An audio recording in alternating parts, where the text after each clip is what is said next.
सुबह से 3 बार रपट चुकी थी वे।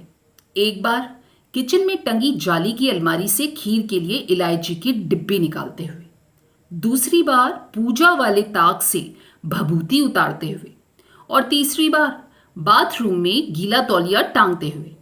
ना, कुछ खास नहीं, बस जरा सी कूल्हे में चिलक, थोड़ी सी छिली, थोड़ी सी कोहनी से रक्त निकला और कनपटी पर अलमारी के कोने की खरोंच। लेकिन चोट के दंश और घाव की पीड़ा सहलाने का होश और फुर्सत कहाँ है और किसे है? पति पर तो इस समय पिता हावी है। उनकी चोट से ज्यादा एयरपोर्ट पर पहुंचने में होती देर से चिंतित पिता।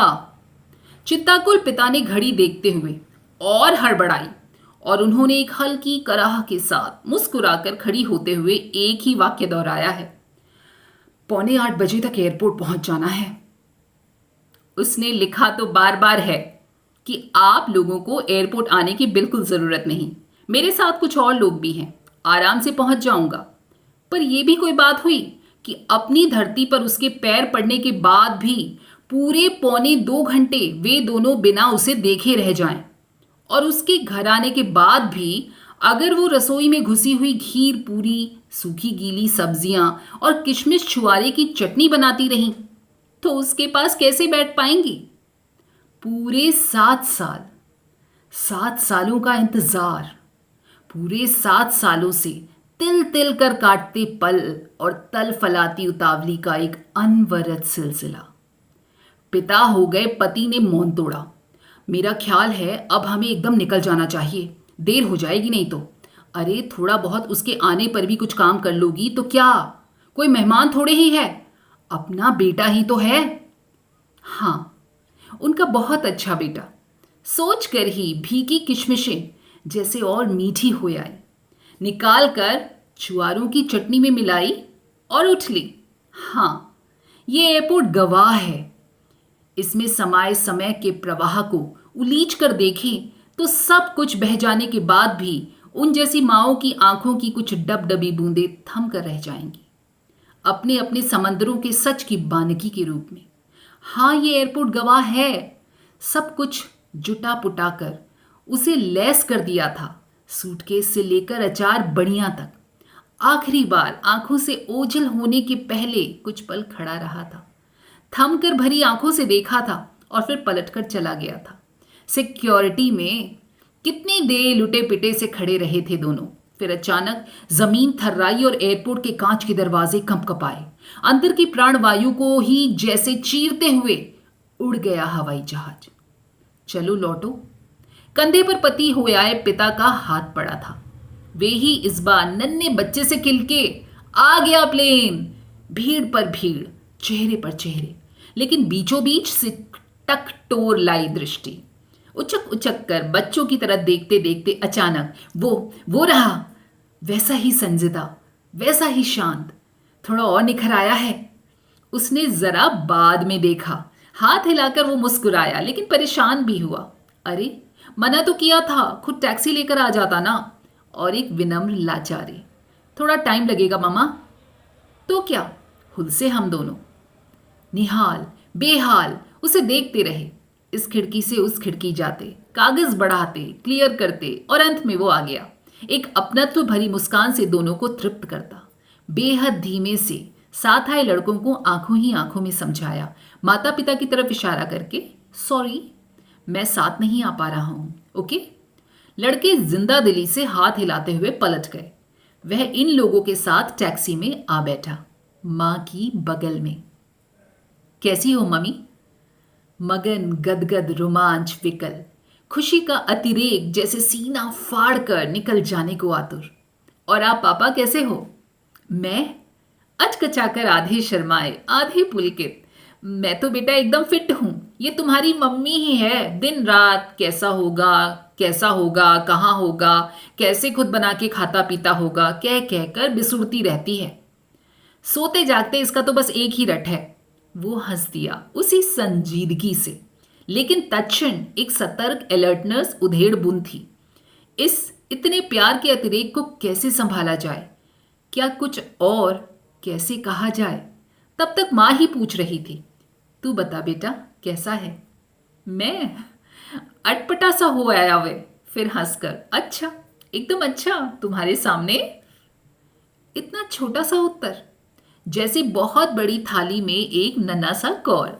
लेकिन इससे बड़ा जवाब आखिर हो भी तो क्या सकता था। अच्छा हुआ जो पिता ने तब तक इन्फ्लेशन के बारे में पूछ लिया। वो इन्फ्लेशन के साथ terrorism, safety, security, custom system आदि आदि के बारे में बताता रहा। समझती हैं वे भी, ये सब समझती हैं, फिर भी थोड़ी ईर्ष्या हुई पितृत्व से। दूर, वे और पति क्या कोई दो हैं। आ गया, आ गया, घर भी आ गया। बैगों, सूटकेस और पैकेटों से भर भी गया। सब कुछ के बीचों बीच वे अचानक किंग कर्तव्य विमूढ़ सी खड़ी हो गई। क्या दें सबसे पहले इसे खाने को? खीर दें, दही, या फिर दूध में भीगे हुए पुए? अमावट, अमावट तो उसे बहुत पसंद है। गज्जक भी तो। उसकी सारी पसंद की चीजें घर में ला ला कर जमाई हुई हैं। लेकिन वो खाएगा क्या? कैसे मालूम हो? बावली सी उसके सामने ढेर सारा खाने की चीजों की सूची दोहरा दी। थोड़ी खिसियाहट भी लगी। वह उसी तरह बेहद नन्ही से मुस्कुराया। कुछ भी दे दो मामा, पर जरा सा ही। प्लेन में खाया है। कुछ भी? कुछ भी आखिर क्या? इतनी सारी चीजों में जो उसने 7 सालों में एक बार भी नहीं चखी और उसे बहुत पसंद है, लेकिन अब दोबारा नहीं पूछेंगी। दौड़ी दौड़ी जाकर थोड़ी थोड़ी सारी चीजें एक प्लेट में सजा लाई। खुद पर खींची भी। इतना कुछ साथ देखकर तो वो और भी उब जाएगा, और अभी उब जाएगा। शायद कुछ ना भी खाए। वही हुआ। अरे मम्मा, इतनी सारी चीजें हैं। हंसा। हंस गया वह, जैसे किसी बच्चे ने प्लेट थमाई हो। थोड़ा सा कुछ लेकर प्लेट वापस कर दी। वे लज्जाई, खिसियाई भी, प्लेट वापस लेकर चली गई। मन न माना। चाय बना दूं बेटा? नहीं मामा, अभी रहने दो, अभी कुछ खास मन नहीं है, वह बोला। पति ने भी आंखों से बढ़ जा, तुम तो एकदम पीछे ही पड़ गई हो। सोच चुप होली। सब तरफ शांत, संजीदगी, चुप्पी पसरी हुई थी। अचानक घर और बड़ा और खाली लगने लगा। कुछ इस तरह जैसे वे सब उस पर फैले खालीपन को भरने के लिए एक दूसरे से बचा बचा कर जी जान से कोशिश करने में लगे हुए हैं। साथ साथ ही डर भी कि कहीं उनमें से कोई ये सूनापन भांप न ले। लगातार ये सोचते हुए कि अब क्या पूछा जाए, क्या कहा जाए, क्या किया जाए। तब तक उसे याद आया, ठहरो मामा, मैं सूटकेस खोलता हूँ। और उसने विदेशी लेबलों से लैस शर्ट, साड़ियाँ, घड़ी, पैंट जैसी तमाम चीज़ों के पैकेट निकालने शुरू कर दिए।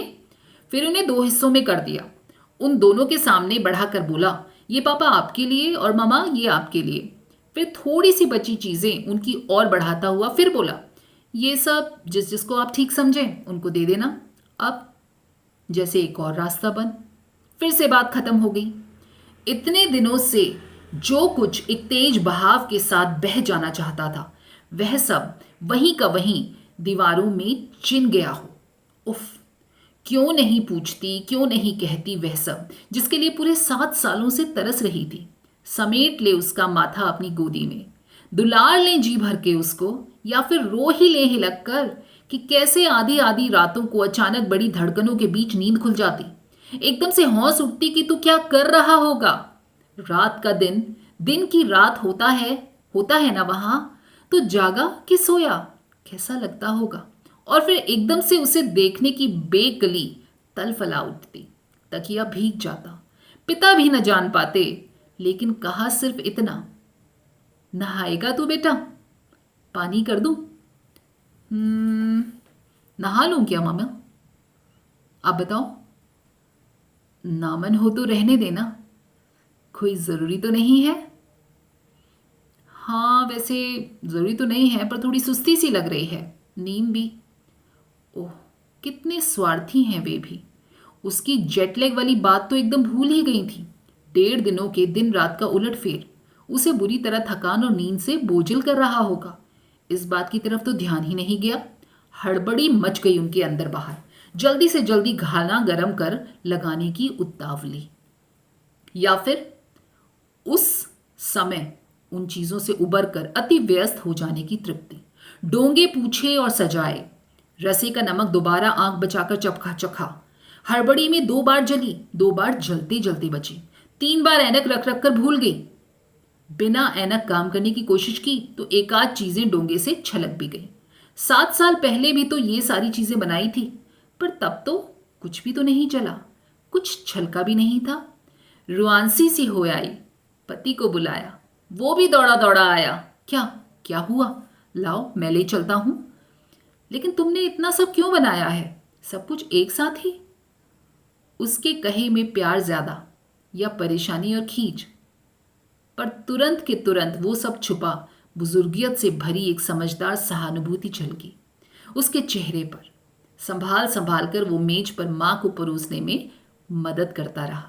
ज्यादातर चीज तो उनके भरपूर परोसने से पहले ही लपक कर, लाओ मामा मैं खुद ले लेता हूं, आप परेशान मत हो, बैठो ना, यानी कि अपनी जरूरत के मुताबिक जरा सा, बहुत जरा सा।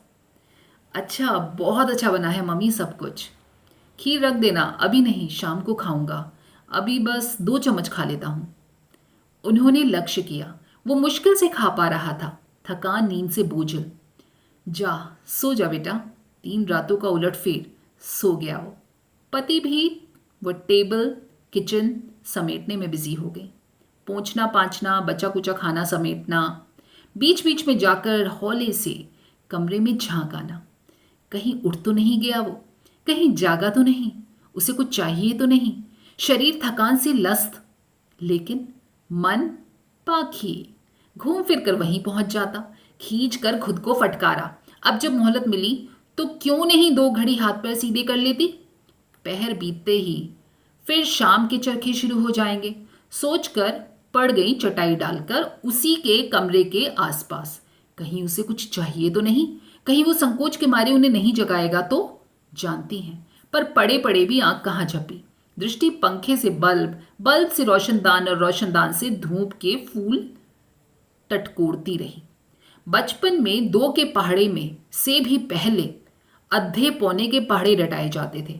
समय बिल्कुल उन्हीं अद्धे पौने के बीच से गुजर रहा था। एक एक घड़ी जरूरत से ज्यादा टिकती टिकती हुई चल रही थी। समय जैसे गुफा हो और वो घुट रही हैं उस गुफा में। शापित हो रोशनदान, घड़ी, पंखे और छनकर आते धूप के फूल टटोरके के लिए।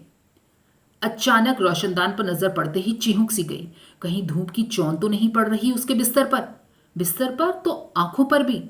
उसे पर्दे खींचने को तो कह देना चाहिए था ना। चलो खिड़की या पर्दा मैं खुद ही बंद कर देती हूं, बहुत आहिस्ते से।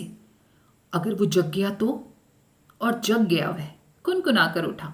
अपराधनी सी पकड़ ली गई वे, कोसने लगी खुद को। जाने मुझे क्या सूझी पर्दा खिसकाने की, लेकिन वो संयत भाव से उठा। कोई बात नहीं मामा, फिर सो लूंगा, आप परेशान मत हो। चाय लाऊं बेटा? हाँ ले आओ। वे चली गई। उनके जाने के बाद वह नींद से बोझिल अपने चेहरे पर पानी डालता रहा और वे उबलती हुई चाय के साथ वापस ढेर सारी चीजें सजाकर ट्रे में ले आए। ओ ममा, वो परेशान सा हंसता रहा। अभी तो इतना खाया था दोपहर को, नहीं नहीं अब बस चाय पीऊंगा। उनके चेहरे की अकुलाहट लक्ष्य करता वो खुद ही चुप्पियों के बीच बड़े यत्न से पूछता है, और मम्मी कैसे हैं सब लोग? बवंडर, तूफान, आंधी, कैसी हलकोर सी मचाता है ये सवाल। यही एक वाक्य जब वह महीने में या 15 दिनों पर फोन पर पूछता था तो उनका रोम रोम तृप्त हो जाता था। सवाल अपने आप में खुशखबरी हुआ करता था। उतनी दूर से जब वो सबकी कुशलता पूछने के लिए अधीर होता था तो आधे मिनट में वे जल्दी जल्दी सबका कुशल क्षेम आशीष पहुंचाती, विभोर गदगद होती, ये भी कहती कि चिंता ना करे, अच्छे से रहे। ओके ओके मामी। लाइन कट जाती थी, उसकी आवाज का छोर हाथ से छूट जाता था। तब भरपूर तृप्ति के बीच भी उनके अंदर एक बेबसी निचुड़ती थी।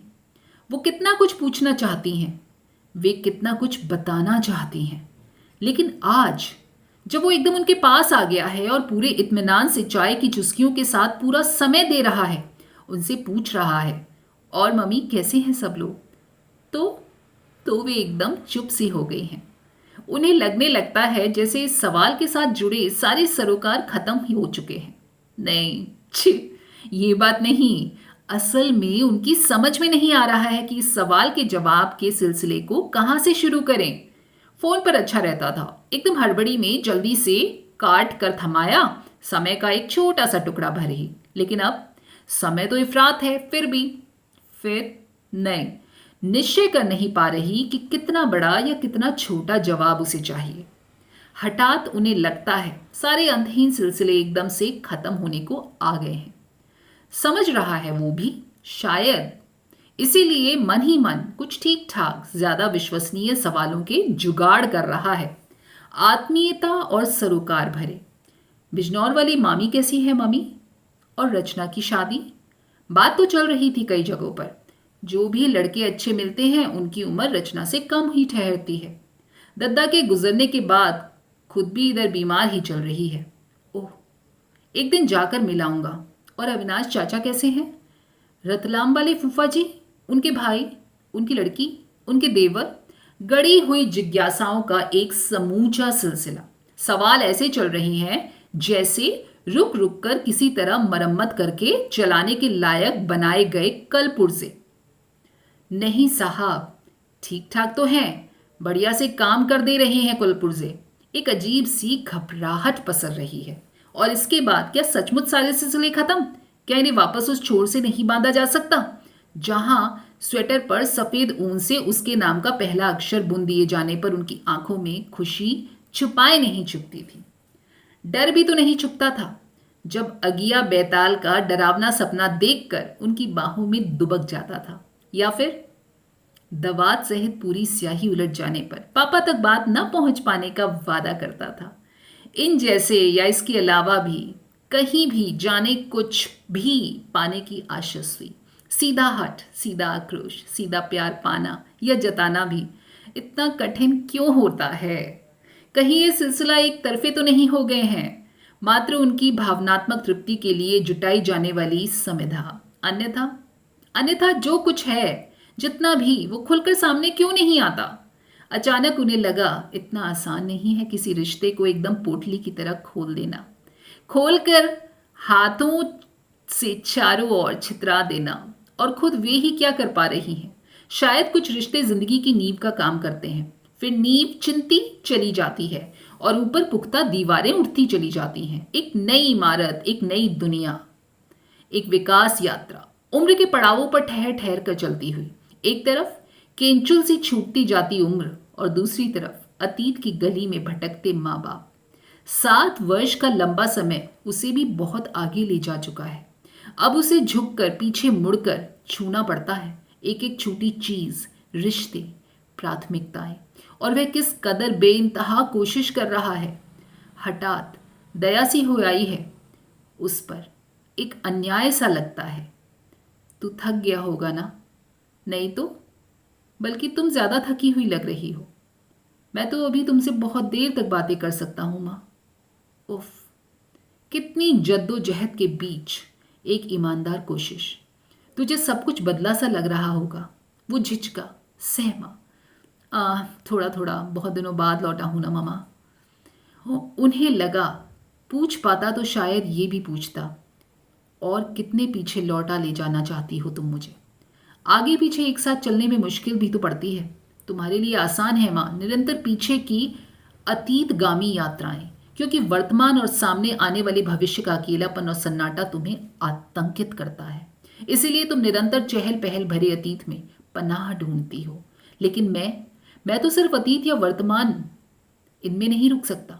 मेरे लिए तो समय और उम्र चढ़ते हुए सूरज की सीढ़ियां हैं। बेल बजी, सिर्फ पिता रह गए, पति लौट आए थे। एक छुटकारा की सी सांस हल्की हो आई, लेकिन तत्क्षण अपने आप में से चोरी सी करते पकड़ जाने का एहसास। हल्कापन या छुटकारा? अपने बहुत अच्छे बेटे के पास से हट आने पर। वो 3.5 दिन रहा। 3.5 दिन। 7 सालों बाद आया और सिर्फ 3.5 दिन रहा। वे चिमटे कलछी से हाथ जलाती, पुए तलती रही, बादाम की कतलियां बुरकती रही, उससे कपड़े बाथरूम में छोड़ देने की जिद करती रही, उसे 7 साल से छूटी कपड़े की अलमारी में कपड़े टांगते, शीशे में कंघी करते देखती रही। देख देख कर निहाल होती रही। जगते में ही नहीं, सोते में भी बीच बीच में कमरे में झांक कर देख आती थी। लेकिन अंतिम दिन आधी रात जब उद्दंड पिता ने डूबी सी आवाज में उनके कंधे पर हाथ रखकर कहा, कैसा लगता है ना, कल चला जाएगा वो, तो उनकी आंखों में जो दो भरपूर आंसू डबडबाए, उन्हें पिता ने शायद नहीं समझा। पिता ने समझा, यह तो होना ही था। बेटा जाता है सुबह, फिर न जाने कितने सालों के लिए। इतने दिलासों की थपकियां दी, घबराओ नहीं, फिर से कुछ सालों में लौट कर आ जाएगा। जैसे इस छाती पर जैसे कोई समंदर हरहरा उठा। पछाड़ खा खा कर लहरें चकनाचूर होती रहीं। बोल पाती तो कहती नहीं, और कितनी बार लौटाएंगे हम उसे, और कहाँ तक। दोस्तों, कैसे लगे ये विचार? शायद हमारे उन विचारों से मिलते जुलते, जब हमारे बच्चे बहुत टाइम बाद घर लौट कर आते हैं। कमेंट करके बताइएगा, क्या आपको भी ऐसा ही प्रतीत होता है? फिर मिलेंगे अगली बार ऐसी ही कहानियों के साथ। तब तक अपना ख्याल रखिएगा, और अगर पसंद आई हो तो लाइक, शेयर और सब्सक्राइब करना मत भूलिएगा। नमस्कार।